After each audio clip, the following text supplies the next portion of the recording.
bienvenue sur Périscola, la chaîne qui fait rentrer le cours d'histoire-géographie dans votre maison. Cette vidéo s'adresse plus particulièrement aux élèves de la classe de 6e, et il s'agit du premier thème d'histoire de l'année, la longue histoire de l'humanité et des migrations.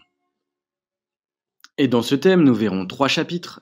Le chapitre 1, les débuts de l'humanité, le deuxième, la révolution néolithique, et le troisième, premiers états, premières écritures. Pour tenter de comprendre ce thème, nous allons répondre à la problématique suivante, c'est-à-dire la question principale: comment les traces du passé permettent-elles aujourd'hui de comprendre la façon de vivre des premiers humains en Afrique, puis dans le monde, du Paléolithique à l'Antiquité? Et pour tenter d'y répondre, nous allons voir dans un premier temps les débuts de l'humanité. Pour commencer, intéressons-nous aux premiers humains et au peuplement de la Terre. Grâce aux archéologues, on sait aujourd'hui que nos ancêtres sont apparus en Afrique, surnommés le berceau de l'humanité. Les plus anciens êtres humains, appelés Homo, apparaissent il y a 2,5 millions d'années, mais des fossiles préhumains ont été retrouvés. Toumaï, datant d'il y a 7 millions d'années, ou Lucie, datant d'il y a 3,2 millions d'années. Entre 3 millions d'années et 200 000 avant Jésus-Christ, plusieurs espèces de femmes et d'hommes naissent et cohabitent sur ce continent. Les premiers hominidés deviennent progressivement bipèdes et se redressent, c'est les Homo erectus. Ils fabriquent des outils, les Homo habilis, afin de s'adapter à leur environnement et vivent en groupe, les Homo sapiens. Pour des raisons liées aux variations du climat, les premiers humains se déplacent de l'Afrique vers de nouveaux espaces. C'est ainsi qu'ils s'installent au Proche-Orient, puis en Europe et en Asie, et enfin en Amérique. Par leur migration, les premiers hominidés peuplent lentement la planète. Et maintenant, nous allons voir comment on vivait au Paléolithique. Vers 400 000 avant Jésus-Christ, les hommes du Paléolithique découvrent le feu, ce qui modifie leur mode de vie. Ils peuvent se chauffer, se protéger des animaux sauvages, s'éclairer ou cuire leurs aliments. À partir des traces retrouvées, les archéologues ont reconstitué la vie des premiers humains. Ces femmes et ces hommes vivent de chasse, de pêche et de cueillette.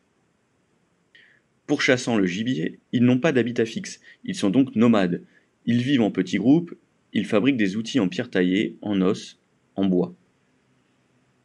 De plus, ils vont commencer à représenter des animaux sur les parois des grottes et sculpter des statuettes. C'est le début de l'art, ce qu'on appelle l'art pariétal. Alors nous avons vu comment les premiers humains sont apparus et ont peuplé lentement la Terre, et comment ils vivaient.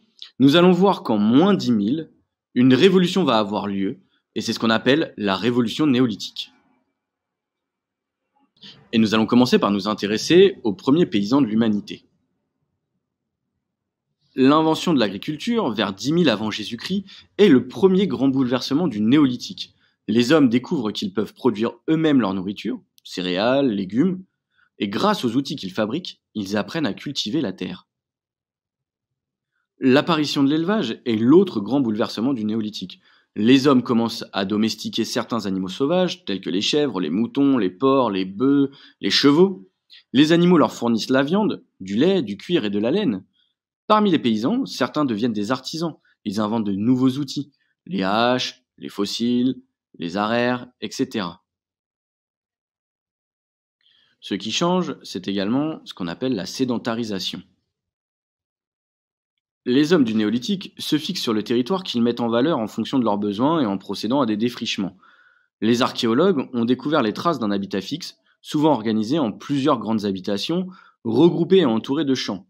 Dans le village, des règles sont mises en place pour vivre ensemble. De nouvelles relations sociales voient le jour. Des sociétés hiérarchisées, sous l'autorité des plus habiles ou des plus riches, se mettent peu à peu en place dans les villages.